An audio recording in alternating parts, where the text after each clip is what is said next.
En cada barrio, en cada esquina, en cada huella de Zapala, vive un Quijote que sueña, que escribe, que lucha contra los molinos invisibles. Ellos son los soñadores que convierten la memoria en palabra y las manchas en historias. Bienvenidos a Los Quijotes de Nuestras Manchas, un ciclo conversatorio con escritores zapalinos, con la conducción de Sandra Lambertucci.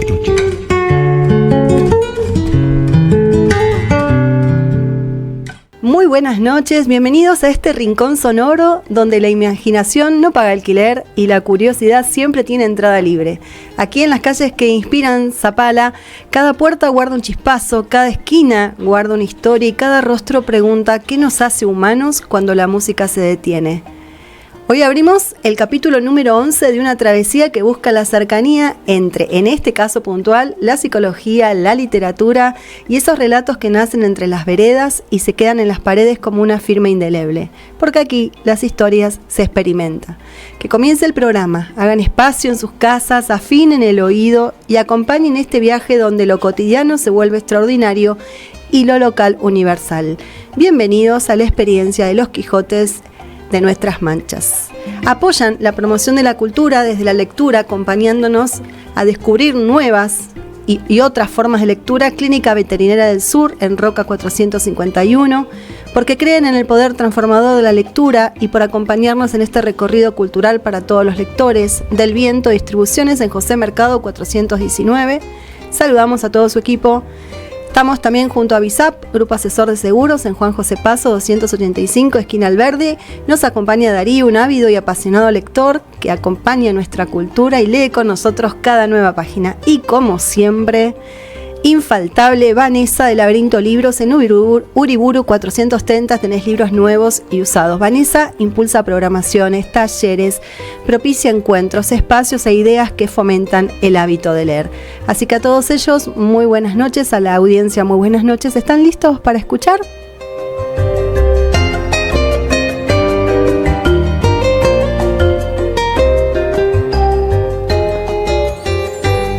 Licenciado en Psicología y ejerce como psicoanalista en la ciudad de Zapala.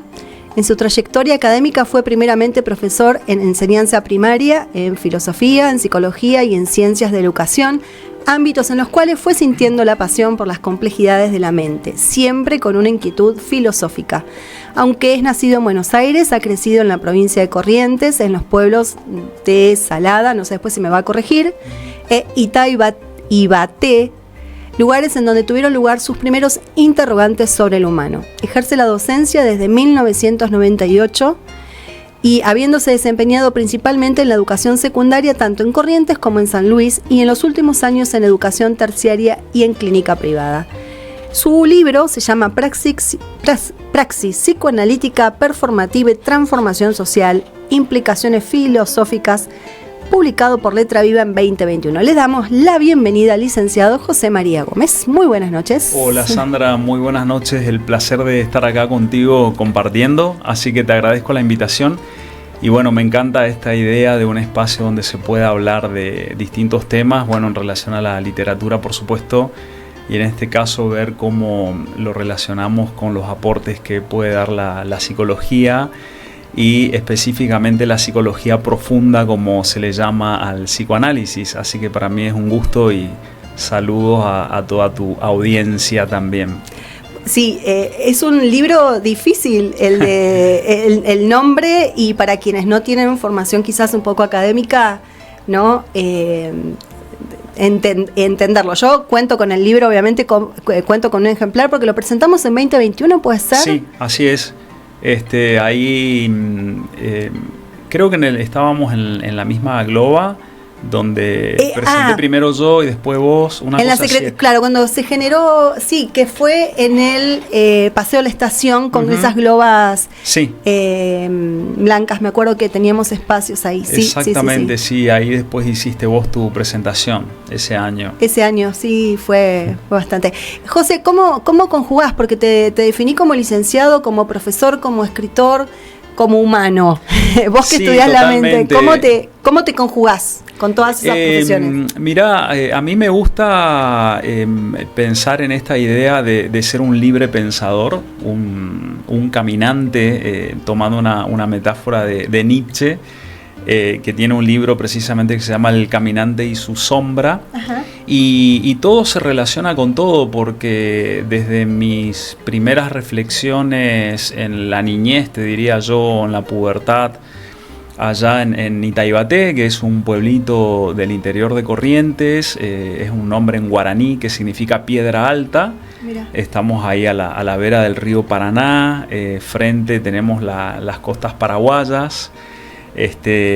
Bueno, ahí muy rodeado de naturaleza, cielos estrellados, calores intensos.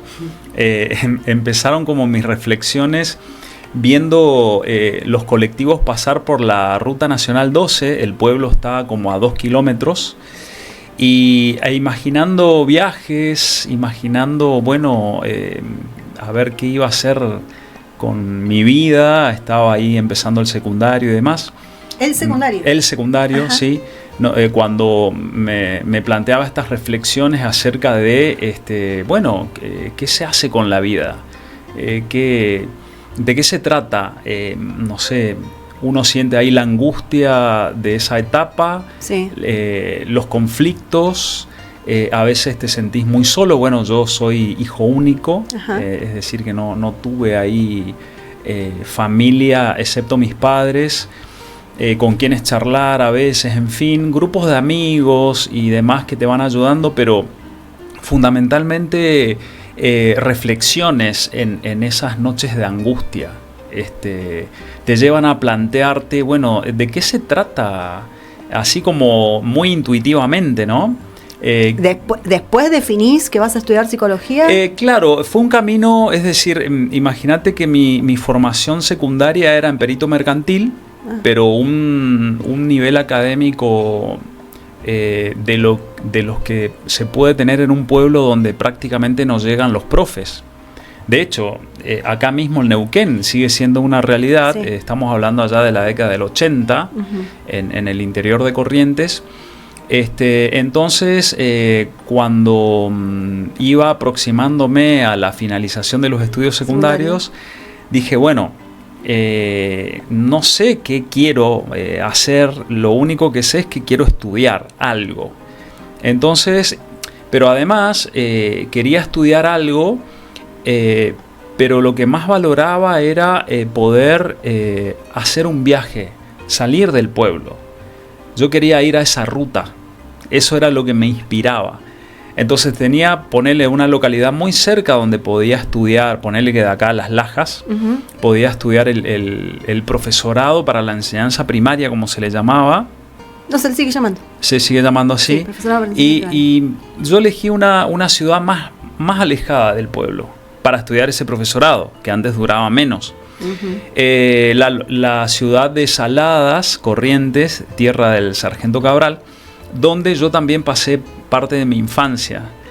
Pero la idea era irme, es decir, la idea era ¿Vos querías salir? Sí, quería tener la experiencia de la ruta, subirme al colectivo y que sea lo más lejos posible, digamos. Eso era lo que sentía, era más una cuestión emocional. ¿Y tu familia acompañó? Porque decía, tu familia, lógicamente, mamá, papá decían, sí, perfecto, pero que es un año sabático, que te querés tomar, que yo le decía, quiero ir a estudiar este profesorado, que estaba en Saladas. Quiero ir a estudiar este profesorado, ponerle que el cursado arrancaba a fines de marzo, yo les dije, ya en febrero quiero irme, quiero estar ahí, quiero en lo desconocido. Quería tener esa experiencia de soledad en un contexto distinto, nuevo, y vérmelas ahí, digamos, solo. Es como que ya venía valorando esta cuestión de que en la soledad había algo muy importante que uno tenía que descifrar. Entonces fui, y bueno, ahí por supuesto que la angustia se incrementaba, porque vos tenés que, no sé, arreglártelas con la comida, con esto, con lo otro. Las comodidades no eran las más óptimas, Pero yo no decía nada, es como que ahí fui un poco estoico. Y empecé el profesorado y disfrutaba del estudio, y ahí me encontré con la filosofía, en el magisterio. Me encontré con la filosofía, yo siempre fui de hacer preguntas a mis profes, pero también me encontré con la psicología. El primer manual de psicoanálisis que me encuentro ahí era en una materia que no recuerdo si era una psicología evolutiva o una de esas. Estamos hablando del año 91. Me prestan un manual donde estaban las teorías de Freud, las más básicas. Y además, con una profe que daba didácticas de las matemáticas, nos poníamos a filosofar sobre Dios, sobre esto, sobre lo otro, y me encantaba. Entonces, cuando iba terminando ya el profesorado, que duraba como 2 años y medio, 3, con la residencia y con todo, tenía que volver a mi pueblo. Ya tenía trabajo asegurado en una escuela ahí donde yo había hecho la primaria. Ajá. Pero le digo a mis padres, no, me voy a ir a Corrientes Capital, que es una ciudad gigantesca, no sé si conoces. No conozco. Es una ciudad enorme, mucho más grande que Neuquén. Me voy a ir a buscar trabajo ahí, no quiero estar en el pueblo, no quiero ir a trabajar a la escuela de maestro, quiero otras experiencias. Entonces ahí trabajé como empleado de comercio en una farmacia y me inscribí en el profesorado en filosofía, creyendo que me iban a acomodar los horarios, que no iba a tener problemas y demás. Me dijeron que no, que me olvide de estudiar, y renuncié. Era un buen sueldo, era la época del 1 a 1. Menem y todo eso. Bueno, sí. Y renuncié y me quedé así como sin ese ingreso. Pero me puse a buscar trabajo, conseguí como oficinista, porque en mi pueblo había hecho un curso de dactilografía. Más la experiencia de haber atendido al público en la farmacia. Complementaba entré en un círculo de oficiales de prefectura, me inscribo en el profesorado de filosofía y ciencias de la educación y le doy con todo. Y me encantaba laburar a la mañana hasta el mediodía y después hacer el profesorado. Y ahí teníamos una materia que se llamaba psicopatología. Era una clínica lacaniana la que daba, sin nada de pedagogía, de didáctica. Era muy difícil, quedaban libres la mayoría. Ajá. Y para mí fue un desafío, y ahí es como que tuve muchas más preguntas, además de las filosóficas que ya tenía, muchas más preguntas acerca de la mente. Y yo le preguntaba a mis profes, nos quedábamos debatiendo en el recreo, en el pasillo. Y tuve de esos profes excelentes que me dijeron, José, vos tenés que seguir estudiando. Todas estas preguntas tuyas ameritan que vos vayas a una carrera que busques, porque te recibís acá y bueno, al aula. Pero todas estas inquietudes que tenés me inspiraron mucho. Sí. Entonces, habiendo llegado a 4º año del profesorado en filosofía, ya conseguí horas cátedras en un colegio secundario en el 98, por eso es que ahí arranca mi carrera docente. Mira. En el secundario. Siempre me encantó la docencia y la disfruté mucho. La primera vez que ejerzo en terciario es acá. Siempre estuve trabajando en el nivel medio. ¿Vos acá llegás en qué año? En el 2013. Ajá. Consiguiendo trabajo en Las Lajas. Y acá, bueno, esa también fue toda una aventura, porque replica un poco mi salida de cuando estaba cuando terminé el secundario. Ese caminante. Sí, totalmente, porque yo no conocía esta zona, no tenía ni idea de estas localidades ni nada. Entonces, bueno, termino el profesorado, ya con trabajo y todo, y viene la crisis económica, se acercaba el 2000, 2001, todo ese desastre. Y digo, ¿cómo hago para estudiar psicología? Aparte tenía que arrancar de cero porque son niveles incompatibles, el terciario con el universitario. Sí. Y bueno, me puse a buscar, encontré que San Luis tenía una muy bonita universidad nacional, que ahí en San Luis, por ejemplo, no habían bonos como en el resto de las provincias. ¿Te acordás? Nosotros teníamos el Secacor. Creo que Neuquén tampoco tuvo bonos. ¿Te acordás? El Lecop. El Lecop tuvo, sí. Bueno, es decir que la economía era como un poquito más favorable, pero yo nunca había salido de Corrientes. Así que otro desafío más, inicio contactos con gente ahí del obispado de San Luis, obviamente un perfecto desconocido. Sí. Me piden carta de recomendación del arzobispo de Corrientes, que fue todo un tema conseguir, porque no le veías la cara nunca. Conseguí la carta y me fui. Armé un bolso y me fui. Nuevamente. ¿Saliste con el arzobispo para...? Con el canciller del arzobispo, que le insistí tanto que me dijo, bueno, acá tenés la carta. Listo, acá está, listo. Con el sello, todo, sí, vaya. Entonces me recibieron allá en el obispado de San Luis, gente increíble.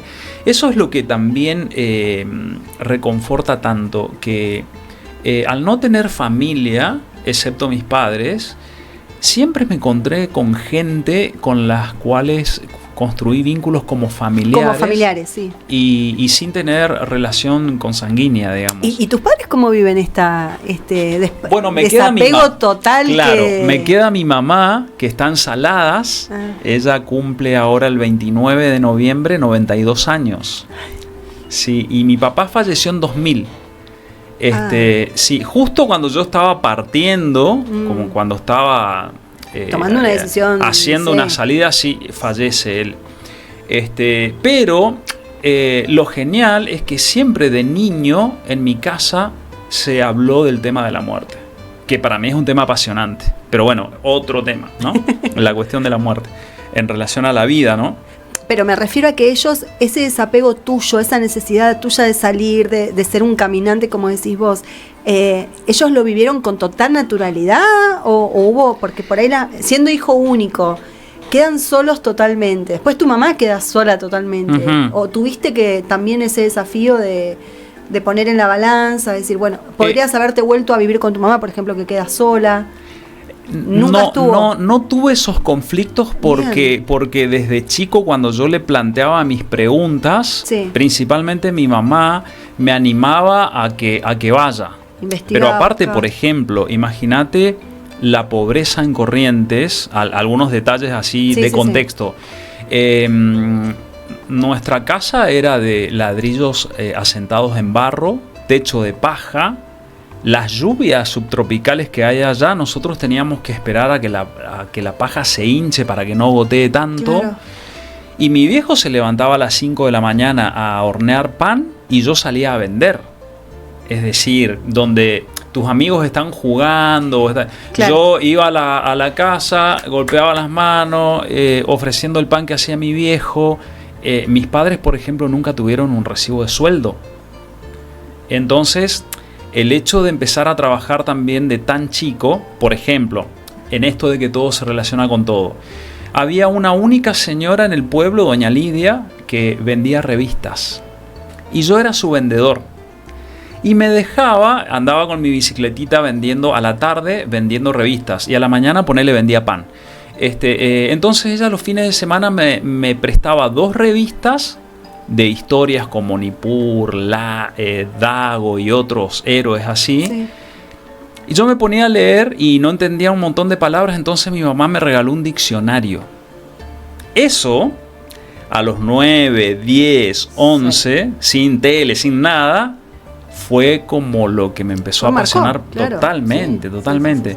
Entonces, bueno, cuando empiezo a hacer la carrera en San Luis, laburando de profe, decía, me recibo y voy a ir a otro contexto. No voy a volver a la Mesopotamia ni me voy a quedar en Cuyo. Porque lo que me decían mis amigos en Corrientes, si ya tenés tus horas, vas a titularizar, te falta la casita, te falta... Para mí era extraño todo eso, que la gente quiera tener el terreno, la casa. Nunca me interesó. Pero por una cuestión del camino.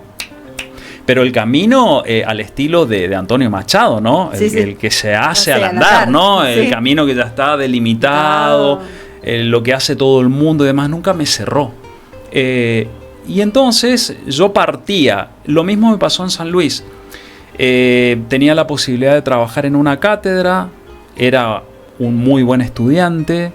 Ya me estaba por recibir. Y yo le decía a mis amigos, no, yo voy a partir para la Patagonia. Y si no tenés a nadie ahí.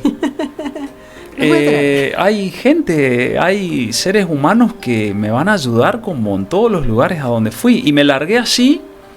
Y recuerdo que me inscribí mis títulos en el Consejo General. Y ahí nomás me dijeron, mire, si usted quiere trabajar, hace rato que están tratando de cubrir espacios en 2 IFDs en estas 2 localidades, Las Lajas y Zapala. Yo no tenía ni idea.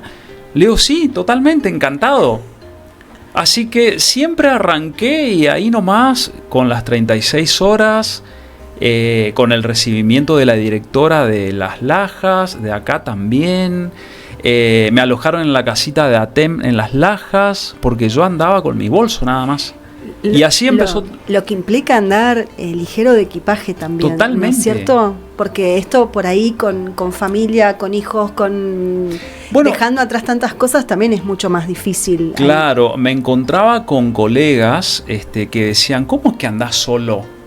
Claro. No cuadraba, no podía ser, digamos, ¿no? Seguramente andás con un grupo familiar. Entonces yo les contaba mi historia, digamos, ¿no? Mi relación con la soledad, escribir, leer, disfrutar de tus trabajos y fundamentalmente disfrutar de los encuentros humanos. Me encontré, por ejemplo, en Las Lajas con José Ignacio Dávila, un referente de Las Lajas ya fallecido. Uh-huh.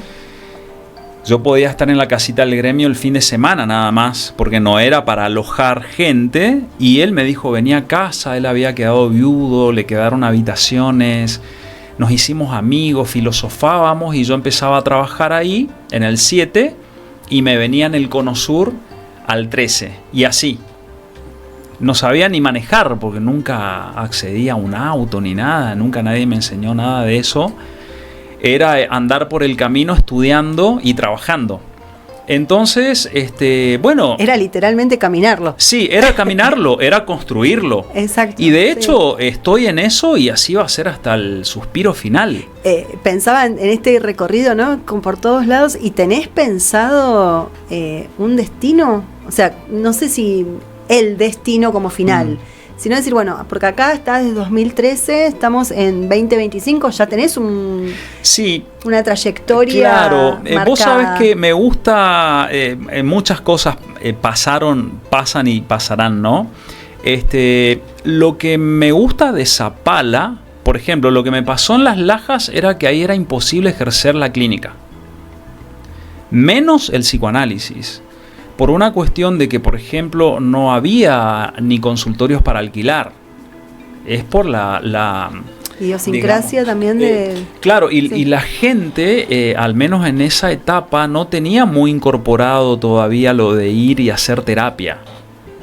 Pero aparte, viste, Las Lajas, no sé cuánto tendrá, 7.000, 8.000 habitantes, no sé a esta altura cuánto tendrá. Desconozco, sí. Pero bueno, no, yo decía, en algún momento me voy a radicar en Zapala.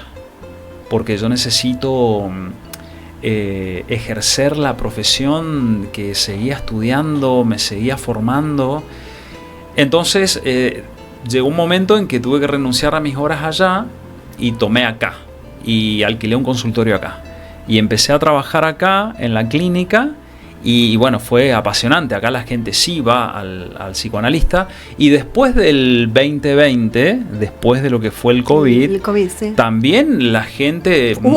sí, totalmente. Sí. Una toma de conciencia y tengo pacientes de Las Lajas, del Huecú, de Loncopué, porque también está la virtualidad que te permite tener la sesión a distancia.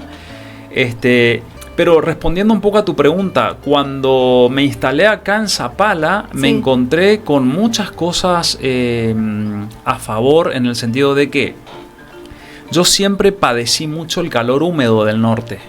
No sé si vos conocés, pero parte del norte de Entre Ríos, Santa Fe o Chaco, es un calor húmedo que a mí me afectaba, como para vivir ahí. Hay gente a la que le encanta. Claro. Entonces cuando cuando me radiqué acá... O sea que este calorcito de estos días lo que pasa que acá es seco. Este calor es nada. Nada para mí. Es absolutamente nada para mí. Y me encanta. Este calor me encanta. Pero aparte me gusta el frío. Me gusta el clima seco, frío. Es decir que biológicamente a mí este lugar me hace sentir muy bien. Es como un ecosistema muy óptimo para mí. Me hallo en lo que es... Que no te escuché decirlo de los otros lugares en los que estuviste, tampoco. Claro. Tenías una necesidad como decir, no voy a volver, no voy a estar en este lugar, no vuelvo acá. Uh-huh.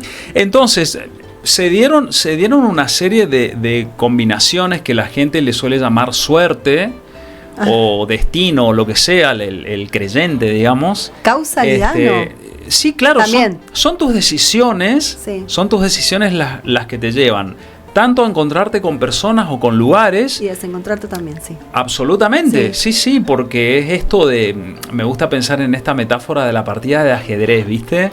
En la partida de ajedrez vos tenés que perder para ganar. Tenés que ir quedando sin piezas. Bueno, y la vida es así. Entonces, en el camino perdés gente, encontrás gente... Sí. Y todo eso te va como enriqueciendo y vos podés ir compartiendo. Y acá en Zapala yo me encontré no solamente con el clima y con una geografía que a mí me gusta, aunque yo escucho en general opiniones diferentes. Sí. A mí me encanta Zapala, pero no lo tomo como si fuera un enclave, como para decir, bueno, me quedo en Zapala. No tiraste el ancla acá. No porque no estoy a favor. Está la soga. No estoy a favor del ancla. Claro. Ni de echar raíces. Me decía José Ignacio, teníamos horas de filosofar ahí. De hecho, cuando me vine a vivir acá, yo iba los fines de semana a filosofar con él, con mi amigo José Ignacio, y me decía, pero tenés que echar raíces. Estás acá, lo que yo hice fue, y me contaba su historia. Le digo, José Ignacio, pero bueno, fue tu decisión. La idea de continuar el apellido también es muy, viste, muy tradicional, ¿no? Que uno tiene que el apellido siga. Claro, tal cual. A mí lo que me gusta es esta idea que tenían, viste, los romanos de ser cosmopolita. Ajá. Es decir, perfecto, vos tenés como una base donde tenés tu choza, por así decir, rememorando a nuestros ancestros. Tenés tu casa donde vos vas, te alimentás, estás ahí al calorcito, dormís, etc. Pero que no se vuelva un encierro, la localía, no. Viajar, interactuar, ir a lo desconocido, visitar gente, a la gente que ya conoces y gente nueva, moverte por escenarios que ya recorriste y otros nuevos, y saber que tenés un lugar donde retornás, donde tenés tu trabajo, porque estamos en un sistema, por supuesto, pero no quedar entrampado en la lógica del sistema, porque eso es un poco lo que planteo en parte del libro, que si uno se aliena en lo que el sistema plantea como lo que es la vida, sonaste en tu deseo, digamos, dejaste de escuchar a tu angustia y pasás a vivir en una zona de confort, donde vas a tener el placer del confort, pero eso no es desafíos. Totalmente. El deseo, digamos, no tolera comodidades. Lógico. El deseo implica que te muevas. Estar incómodo. Sí. Estar incómodo realizando cosas. Disfrutás de esa incomodidad, digamos. Sí, pero que es para eso, además. Totalmente. Entonces eso hace que se entienda y se viva esto que uno leyó tantas veces, ¿no? De que no hay caminos, de que vos tenés que hacer el camino. Viste que hay muchas frases hechas motivadoras, pero es que para vivirlas, y ahí hay un concepto que yo incorporo en el libro, que es el de performatividad, que lo tomo de la filosofía del lenguaje, claro. Que vos lo que enuncies sea en acción. Que la palabra junto con la acción, en el momento en que lo estás enunciando, sea realizativo del deseo. Porque si no, queda en una intención. Y por ejemplo, A mucha gente le gusta esta palabra que es la esperanza, pero la esperanza es una trampa. Por algo es el único mal que quedó en la caja de Pandora. La esperanza es terrible. Sí. Nietzsche le da con un caño. Sí. Totalmente. No tener esperanza, sino tener en todo caso confianza, expectativas y poder decirle que sí a lo que venga como parte de tus decisiones. Es decir, el amor fati del que habla Nietzsche es que para estar verdaderamente vos contento, alegre con algo, también tenés que saber estar triste y tenés que saber estar en el dolor y en la angustia, porque o si no, solamente te quedás con una cara de la moneda, claro, y no incorporás la otra. Que es la que te hace crecer, la que te hace aprender, la que te hace avanzar de Tal cual. Sin eso no hay manera. Sí, exactamente. Entonces, al estar en movimiento, no significa, digamos, una vida así como a la deriva, como bueno. No. A mí me gusta lo institucional. Me gusta el sistema en el que vivimos, en el sentido de que, bueno, es el capitalismo, no pertenezco a ninguna ideología, nunca tuve ningún sesgo así ideológico que me haga pensar que la realidad es de esta manera, incluso mismo dentro del psicoanálisis. Mirá. Que es muy interesante porque dentro del psicoanálisis acá en Argentina tenemos muchos lacanianos que adhieren a la propuesta de Lacan y lo interpretan todo desde ahí. Yo prefiero tomar los aportes, pensar críticamente qué resulta interesante, qué no, pero también no olvidarnos que hay muchos otros aportes de los que uno se puede nutrir y no encasillarse en una sola mirada. Justo te iba a preguntar, ¿no? ¿Cuánto de tu narrativa personal hay en ese libro? En lo que ejerces como profesión, como psicoanalista, y en la vida y como docente. Yo trato de que sea una narrativa propia. Me tomo bastante tiempo para la reflexión.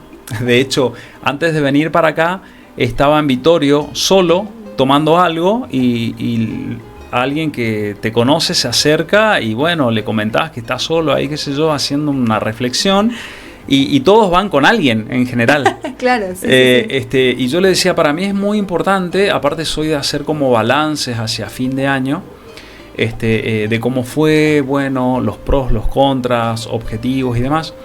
Entonces yo trato de lograr esa narrativa donde yo sienta que estoy implicado, que no es solamente una aplicación de una teoría. Claro, de la boca para afuera. Exactamente. Claro. Yo, como le digo a mis estudiantes, todos los días arranco leyendo. Yo prácticamente no pongo pacientes temprano, adrede. A la media mañana empiezo a trabajar en el consultorio, porque yo necesito mi momento de lectura.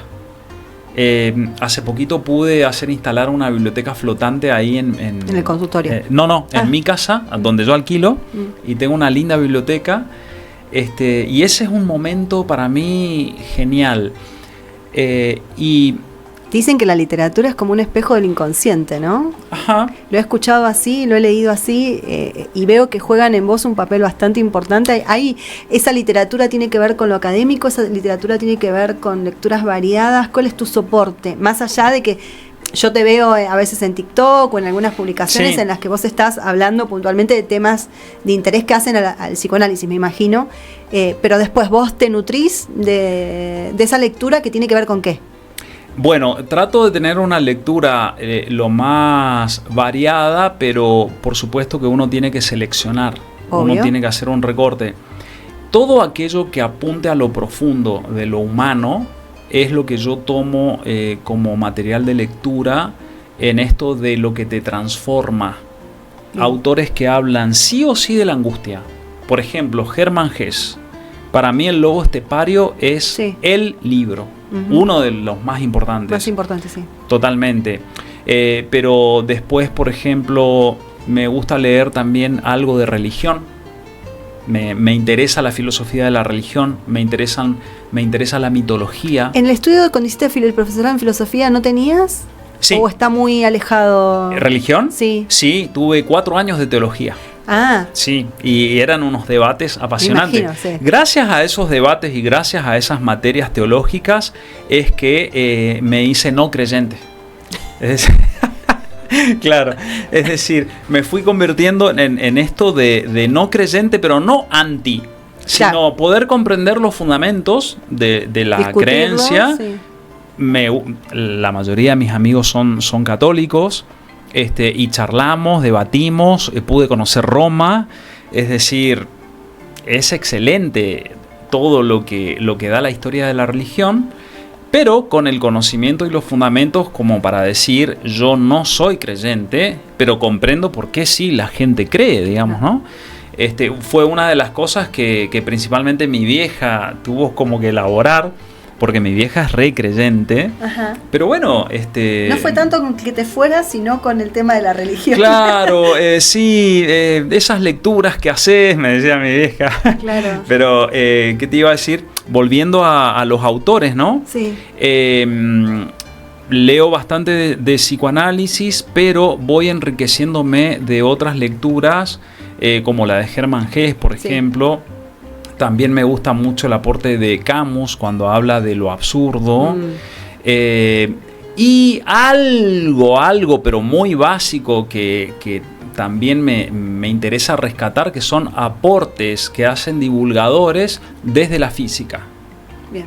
¿Desde la física? Desde la física, sí. Teoría de cuerdas, la cuestión de la energía y la masa, pero muy básico, como para entender que los aportes de los físicos, por ejemplo, el intercambio epistolar que tiene Einstein con Freud, sí, que fue publicado en el 33, acerca del porqué de la guerra, te da esa perspectiva de cómo desde distintos ámbitos de la ciencia la gente se pone a dialogar.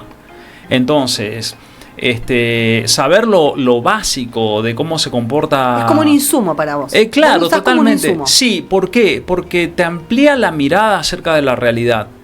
Yo le suelo decir eso. Que a veces está muy distorsionada también. Tal cual. Tanto barullo. Lo que pasa es que inconscientemente, más si uno, por ejemplo, no está haciendo terapia y no hace la suficiente introspección, por así decirlo, sin autoengañarse tanto, porque la mente va distorsionando las cosas porque opera inconscientemente, vos vas teniendo una mirada muy sesgada de la realidad y no te das cuenta y empieza a funcionar la mente en automático y te levantás todos los días a hacer determinada cantidad de cosas hasta que llega la noche y de nuevo algo ahí se está perdiendo, digamos. Sí. Fíjate que Nietzsche dice en un momento: quien no reserva las 3/4 partes del día para sí es un esclavo.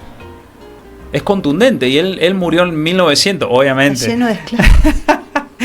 Claro, bueno, y Byung-Chul Han, que es un filósofo ahora que recibió el premio de Príncipe de Asturias, es un surcoreano nacionalizado alemán. Bueno, él tiene libros maravillosos como El aroma del tiempo o La agonía del Eros, donde él plantea que lo que se logró en el sistema capitalista es que ya no se necesite de un dominador para un dominado, o de un amo para un esclavo, o de un capitalista para un proletario. El propio sujeto, en esto de la autoexigencia para lograr objetivos cada vez más elevados, se volvió su propio tirano. Esclavo y tirano a la vez, sí, su propia mente, en nombre de la eficiencia. Sí. Entonces tenés gente quemada por el trabajo, estresadísima, con un descalabro hormonal, picos de cortisol. El otro día vi un estudio que salió no me acuerdo si es de la Universidad de Harvard o de una de esas, que jóvenes entre 19 y 28 años en Estados Unidos tienen una frecuencia de 1 o 2 encuentros sexuales al año. Llama mucho la atención. Sí. ¿Qué está pasando con el encuentro erótico, afectivo? ¿Cómo quedó rezagado? Absolutamente, porque pareciera ser como que al ver un predominio de la virtualidad, el encuentro cara a cara, el juntarte a tomar un café, charlar, disfrutar de una cena, mirarte, acariciarte con el otro, abrazarte, tener un encuentro sexual, pasó como a un segundo, a un tercer plano. Estás hablando de otro país. ¿Y Sí. cómo lo viviste vos como psicoanalista desde este lado, posterior a la pandemia? En relación a los encuentros. Bueno, también. Al encuentro. Sí, claro, sea se sexual o no, se da la paradoja. Sí. Se da la paradoja de que hay como una especie de predilección por las redes y no por el encuentro cara a cara. Sí. Aún estando en la misma localidad. En la misma casa a veces. Claro, totalmente. Es Hay ilógico, gente que dice, bueno, estoy conociendo a alguien. Ok, muy bien. Sí, todavía no nos encontramos hace tantos meses, ponele, en la misma localidad. Claro. Entonces, es como que se va volviendo una especie de costumbre o de adicción. Y yo no sé, Freud precisamente tiene como una pregunta que se hace, ¿no? Yo estaba releyendo una de sus conferencias el otro día y él preguntaba en la angustia del neurótico, en la angustia neurótica, que es esa angustia o ese miedo ante algo que no representa un peligro real, esa angustia y ese temor que se tiene, no sé, por ejemplo, a encontrarte con un grupo de gente, la fobia social, o a lugares abiertos, la agorafobia, y muchas otras fobias más. Él se pregunta, ¿de qué se le tiene miedo en esta angustia neurótica donde no hay un peligro real? Y él responde, se le tiene miedo a la propia libido, al propio deseo. Es decir, hay gente que tiene miedo que le vaya bien, pero no lo sabe. Entonces construye maneras de vincularse donde se, digamos... Se exponga lo menos posible. Totalmente, Claro. donde pueda controlar las variables, Sí. se convence de que eso es lo que quiere vivir y no se da cuenta que está en realidad en un refugio y que está armando una defensa contra su propio deseo. No tiene como confianza en que le pueda ir bien si confía en su propio deseo, si no le tiene miedo. Ejemplo, personas que no pueden estar solas, no se bancan la soledad, no pueden disfrutar de la soledad. De ese espacio, ¿no? Totalmente, tan íntimo, tan necesario, tan importante. Sí, sí, sí. Porque ahí, en la soledad, aparece la angustia. Pero ¿qué pasa? Con la angustia aparece el deseo.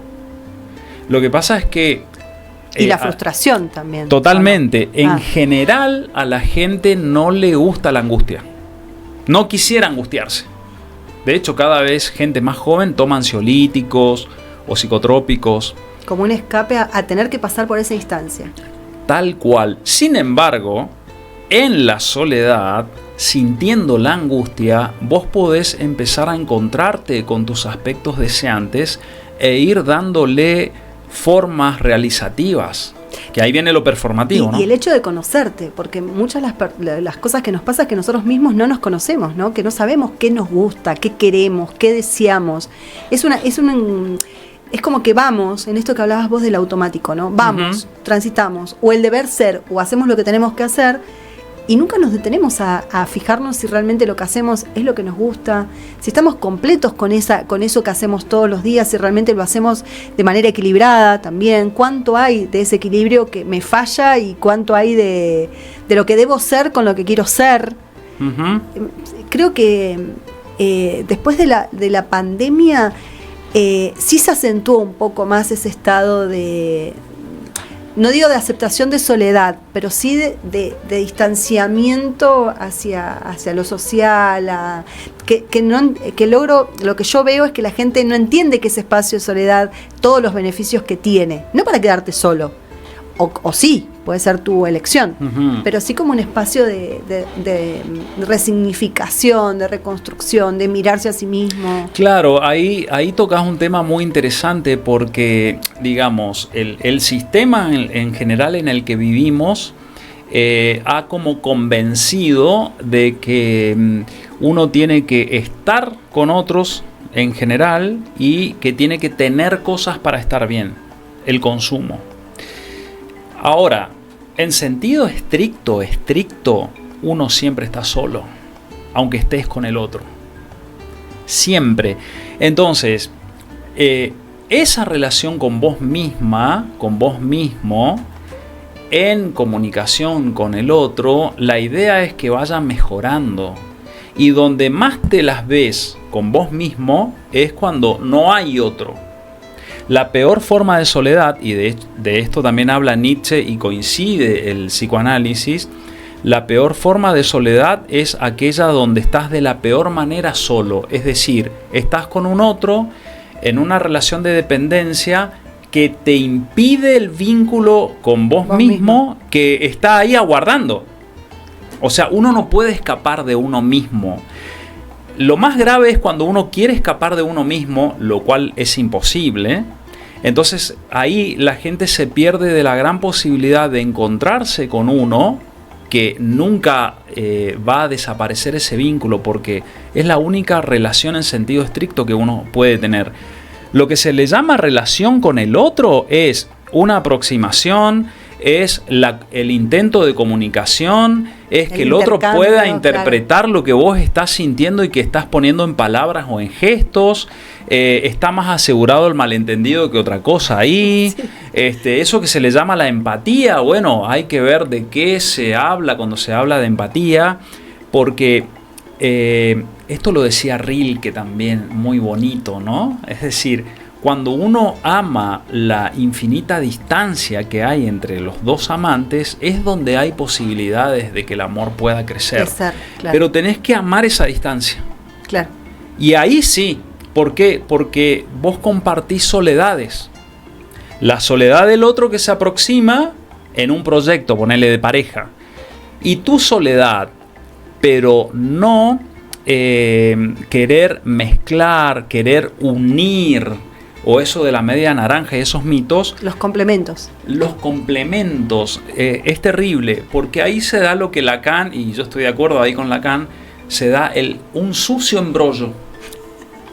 Ahí se enturbia todo, y de ahí al control hay 2 pasos. Claro. Porque está todo enredado. En cambio, si vos amás esa distancia, significa que estás cultivando esa soledad que compartís con el otro, distancia de por medio, porque es insalvable esa distancia. Claro. No puede no estar. No puede no estar. Exactamente. José no había visto la hora. No. No le hicimos cortes, charlamos todo el tiempo. Te quiero preguntar. Sí. La escritura es lo que da soporte a la palabra, ¿no es cierto? ¿Vos cómo vivenciás la decisión de escribir ese libro y, o sea, un texto académico y no otro? En este auge que hay también de libros escritos por psicólogos, ponele, podemos discutir si son buenos, malos, si también están mal, pero digo, ¿por qué vos apuntás a ese tipo de escrito y no a otro? ¿O hay planes de otro tipo de escritura? Sí. ¿Otro tipo que tenga que ver con lo narrativo y no con lo académico? Este libro es hijo de mi querida Universidad Nacional de San Luis. Ajá. Ahí fue donde yo me puse a hacer el trabajo arduo de escritura académica, y quedó como un pendiente después convertirlo en libro. Eso lo hice acá en el 2020 justamente, y en el 2021... ¿Pues ahí lo presentaste en la legislatura de Neuquén, puede ser? No. No. ¿O en el colegio de psicólogos? En el colegio de psicólogos, sí. De psicólogos. Y ahí me quedó como idea poder escribir un libro, digamos, sin que nunca va a dejar de estar como el estilo de uno, ¿no? No, que eso está no. Aparte en construcción siempre. Pero un libro que sea muy claro. ¿Didáctico? No. Sí. Estoy pensando, tengo ya la idea, me tengo que sentar, y me inspira mucho la lista de partes que quiero que tenga. Ya tengo como la estructura. Sí. Pero que el ciudadano que lo abra diga, que no se encuentre con cuestiones tan banales, que no se encuentre con cuestiones difíciles desde el tecnicismo académico, sino claro, que pasa más con ese, porque ese sí es un totalmente libro académico. Este es un libro académico, es un libro netamente académico, que sea un libro que cualquier sujeto que esté haciéndose preguntas acerca de cómo mejorar su vida, ese libro lo ayude a seguir pensando O que abra más, claro, que abra el interrogante a más. Totalmente, porque, a ver, los libros que proponen soluciones, Sí. está lleno. Los libros que proponen que leyendo tal o cual cosa o haciendo tal o cual estrategia tu vida cambia, terminan siendo más una propaganda o algo, una técnica de marketing, porque en verdad la transformación se va a dar cuando el sujeto pueda, digamos, desmantelar aquellos complejos que tiene su mente, que están reprimidos, que han lesionado su autoestima. Está haciendo intentos de mejorar la autoestima. Todas las personas que se levantan todos los días están tratando de mejorar su autoestima. El tema es que la mente fabrica como mejora de la autoestima algo externo. Como un mecanismo de defensa. Totalmente. No digo que no pueda ayudar. Sí. Ayuda. Por ejemplo, tener buenos amigos es muy importante. Y no es necesario que esté escrito en un libro. Totalmente. Ahora bien, ¿de qué vas a hablar con esos amigos? Tener un vínculo de pareja, bárbaro. Ahora bien, el tema del amor. La distancia. ¿Cómo se entiende el amor? ¿Qué idea hay del amor para que el sentimiento sea como, digamos, acompañado de palabras? Porque finalmente es en el mundo del lenguaje donde construimos todo. Exacto, por eso la cuestión de la performatividad. Muy bien. ¿Y cómo se sigue enriqueciendo y cultivando el amor, que implica también un conocimiento?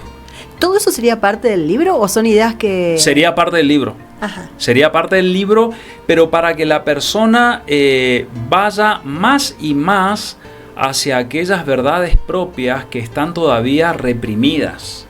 Es decir, muchas veces, pero por supuesto en un lenguaje, como te decía hoy, comprensible, que la persona diga, mira, entiendo esto y me hizo pensar en tal o cual cosa. ¿Qué es la función del libro? El libro tiene que generar esa transformación. Si uno toma un libro, lo leyó y no ocurrió nada en sí mismo... Vos sabés que cuando... Es una lectura sin sentido, o sea, es en vano, ¿no? Personas como Hermann Hesse o Rainer Maria Rilke, ellos intentaron cumplir con el formato, por ejemplo, de la familia tradicional. No lo lograron, porque estaba en la idiosincrasia. Estamos hablando de fines del siglo XIX, principios del siglo XX. Bueno, la pareja, los hijos, la casa, esto, lo otro. Pero en ellos latía otra cosa que implicaba viajes, ciudades, otras experiencias. El deseo. Absolutamente. Ahora, si ese deseo que vos le das curso es valorado por un otro que también está dándole lugar a su propio deseo, ahí se pueden dar historias fantásticas. Sí. Ahora, incluso a veces, existiendo el amor entre dos personas, por ejemplo, no alcanza con eso para que tengan que seguir juntas. ¿Por qué? Porque sí, te amo y todo lo que vos quieras, pero los deseos están...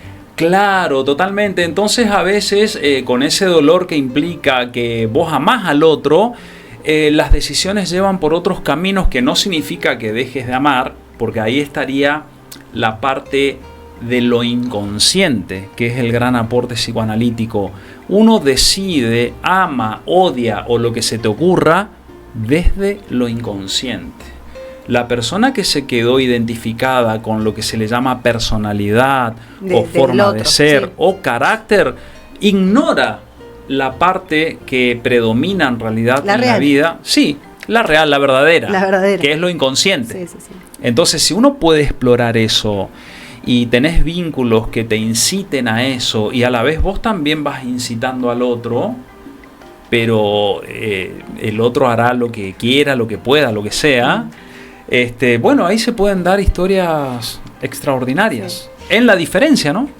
Sí. José, el programa se llama Los Quijotes de Nuestras Manchas. Me encanta el nombre. Me gusta. ¿Cuáles serían tus molinos o tus gigantes? Sí, si los podemos ver como molinos, como desafíos, como pruebas, como piedras, quizás. Mirá, yo tengo algunos gigantes que son como, se presentan la mayoría de las veces como amenazantes. Soy de acordarme bastante de mis sueños, ¿viste? El sueño, decía Freud, es la vía regia de acceso a lo inconsciente. Entonces, viste que el Quijote imaginaba esos gigantes. Sí. Luchaba contra esos gigantes. Sí, luchaba contra esos gigantes. Que eran en realidad molinos de viento. Tal cual, tal cual. Entonces, uno también ve esos gigantes que son molinos de viento, ciertos miedos que trato de descifrar, ciertos temores, ciertas angustias que yo me pregunto, ¿y esto con qué tendrá que ver? Anoto mis sueños y trato de ver ahí qué me está tratando de decir mi mente, a qué le tengo miedo, qué voy a hacer con esos miedos. Es una manera de decir lo de luchar. Yo trato de entrar en amistad con eso que amenaza. Trato de conocer de dónde viene la amenaza, porque ahí mucho tiene que ver las primeras experiencias infantiles y de la adolescencia. Claro. Porque depende de lo que te pasó ahí, por ejemplo, tenés que sobrevivir todos los días en un contexto donde no ingresa el dinero si vos no lo generás con algo, por ejemplo. Bueno, no podés salir a jugar como que tenés todo cubierto. Vos tenés que salir a generar un ingreso.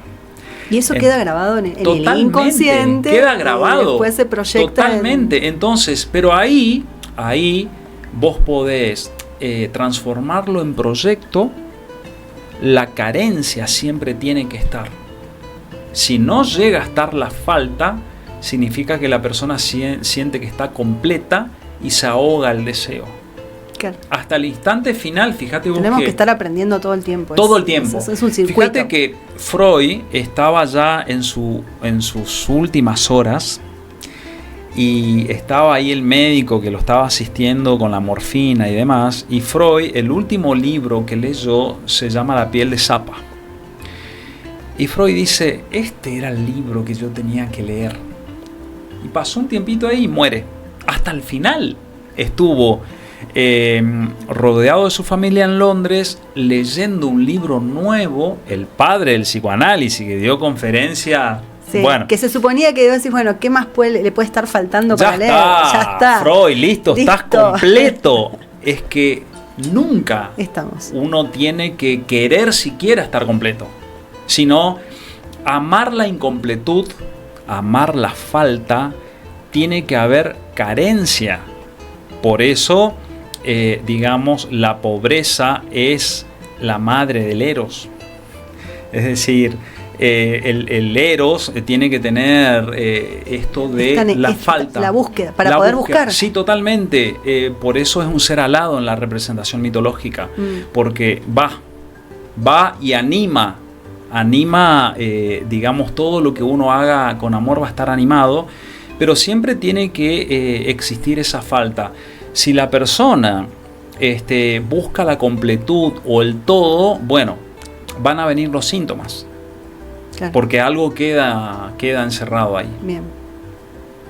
José, son las 9 ya de la noche, así que tendríamos para hablar. Si te mostrase la cantidad de preguntas que tenía para hacerte. Claro, muy bueno. Y podría en alguna otra oportunidad cuando vos quieras. Y esperando lo próximo que esperemos que. Me voy a sentar. Que te sientes. No tengo la disciplina que vos tenés. Pero si salió ese, quiere decir que. Me voy a sentar y voy a escribir, sí. Y espero que cuando esté vas a ser una de las primeras en enterarte y comentar ese libro también. Bueno, nosotros hoy estamos cerrando, ya los 3 meses de programa pasaron volando, porque son 4 encuentros, es un martes por semana, así que hoy cumplimos, recién estaba sacando la cuenta que cumplíamos los 3 meses al aire, ya en diciembre empezamos con el 4.º mes, así que muy contenta de que me hayas acompañado, que pudimos concretar porque totalmente, por fin veníamos con los horarios muy cambiados y bueno, y las responsabilidades además. Para mí es un placer y aparte, que ya nos comunicamos hace mucho tiempo por Messenger. Y las cosas que suceden, ¿no? Que hay toda una trama ahí también inconsciente y que después, bueno, uno celebra el encuentro con el otro. Me ha pasado con un montón de gente que vos decís, wow, yo estaba imaginando esto y mirá, viene un amigo de pronto y me dice, mirá, voy a ir a verte. que es difícil venir de tan lejos a verme acá a Zapala, pero son esas historias donde todos vamos cambiando. Sí. Y celebrás ese reencuentro con el otro que es tan enriquecedor. Antes de cerrar, le contamos a la audiencia que en realidad yo contacto a José María en el 2009 buscando a José María Gómez, a un niño que vivió en la misma calle que vivía yo en Buenos Aires, en Ramos Mejía, y entonces mi búsqueda era buscar a cada José María Gómez y preguntarle si él había vivido una larga lista. Sí, y di con José María Gómez, a quien tenemos aquí presente, en el cual en ese momento estabas haciendo la licenciatura en psicología, claro, en San Luis. Estaba terminando la tesis. La tesis. Y que tu destino, en ese chat, me contabas que, no me dejas mentir porque te lo mostré recién, sí. En ese chat decías que tu destino era la provincia de Neuquén. Y estamos a 25 de noviembre del año 2025. Somos colegas, además. Sí, claro. Compartimos espacios de trabajo, compartimos la ciudad, compartimos la pasión por las letras también. Así que bueno, yo muy agradecida de este encuentro y que obviamente haya muchos más. Tenemos pendientes proyectos también para llevar a cabo. Pero bueno, nombraste ahí a una tal Vanessa que hace proyectos, encuentros. Vanessa Garay, sí, de Laberintos. Se podría pensar en alguna especie de café literario o algo. Hay muchos voluntarios. Vos sabés que todas las personas que he entrevistado durante estos 3 meses quieren acceder a Totalmente. Esa idea así que es cuestión de gestionarlo. Imagínate leer algún fragmento, hacer una introducción, presentar a un autor, debatir ahí, poder expresar en qué le movió a cada uno. Eso es lo performativo. Salís de esa reunión transformado. Sí, esa es la idea. Vamos a ver si a partir de este espacio no solo hacemos entrevistas a escritores, que esa era un poco la idea, sino también abrir el juego un poco a la literatura, a esas conexiones que se generan a partir de la literatura, con niños también, que leen, que no leen, que los atrae. Y está bueno esto de ir a lo social, no sé, en un café o en la biblioteca del Ordi, convocar. Porque ahí estamos inmersos en la realidad, compartiendo con los demás, y me parece que mucha gente en sus casas debe tener esas ganas, solamente que le falta el espacio. Sí, falta la organización. Y también estoy convencida que una muy buena promoción, publicidad y demás para convocar, porque pasa también que mucha gente a veces te dice, no sabía de esto, nunca me enteré. Bueno, generar esa... Mirá, te comento algo hacia el pasar. Se me ocurre ahora, me acordé ahora. Yo salgo los jueves por la radio de mi pueblo, en Itaibaté. Itaibaté es un pueblo como Las Lajas. Cuando fue lo de la pandemia, hubo como un pandemonium en mi pueblo porque moría mucha gente. Entonces empecé a salir por la radio a tratar de aplacar un poco los ánimos, y ofrecía charlas, no terapia, charlas online para quien quisiera hacer videollamada. Entonces me llamaban la familia, estaban ahí con la videollamada, y se iba calmando un poco, y no dejé de salir más, y tengo como una columna ahí como psicoeducativa, y ahora cuando vaya, porque el 15 de diciembre viajo para allá, para Corrientes, le planteé a un amigo que tiene una fundación. ¿Qué te parece, le digo, si ahí en la plaza del pueblo, al estilo del ágora de los griegos, que se juntaban ahí a filosofar, la democracia nace ahí, hacemos tipo unos tereré, una mateada psicológica, que se vaya sumando gente, y a mi amigo, que es el dueño de la radio, le encantó la idea, ir promocionando, entonces juntarnos con nuestros equipos de mate en la plaza del pueblo, donde puedan hacer preguntas y uno pueda dar un aporte desde lo que sabe, o preguntarnos juntos. Intercambiar ideas. Totalmente, ahí en la plaza. Una mateada o unos buenos tereré. Mucho a veces, absolutamente, tal cual. Entonces creo que es cuestión de darle forma. Y acá tenemos un montón de espacios y de gente. Y tenemos un montón de gente también, sí. Bueno, José. Un placer, Sandra. Muchísimas gracias. Muchas gracias al operador también. Y saludos a la gente. Y bueno, en algún momento nos volveremos a encontrar por aquí.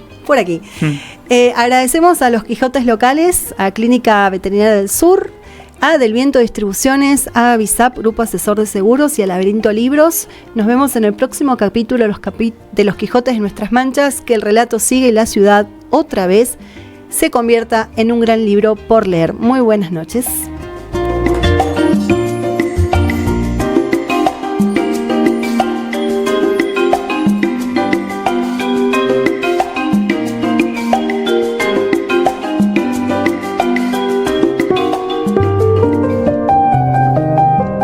Hoy dimos voz a nuestras huellas, esas que nacen en los márgenes y laten en lo profundo de nuestra ciudad.